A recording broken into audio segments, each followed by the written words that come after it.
siya maporo terusela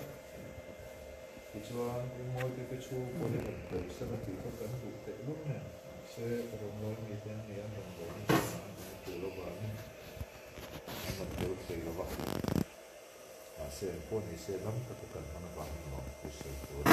ini pun orang tua ini tapi memang itu ramai lah dimboy itu pok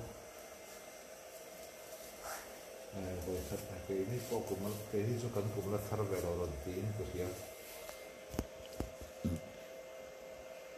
so ini sebagai schedule sah ini thar kum masader akhir kita pun katakan ini long angin pusawatan ketika itu kan buat sebagai thar long kan mana itu kak rupu ya kasihan orang tu saja kecuali kumin hun lo untuk kumpulan hingga pada dia maupun bim termang ekonomi kai koi lam selah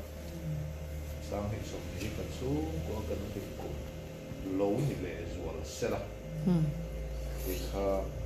kasihan apa dia kecuali dam lo naru kan ni nek mai hau te hidal pan min la kian sak tur te ni di te mai bu ang te di mai le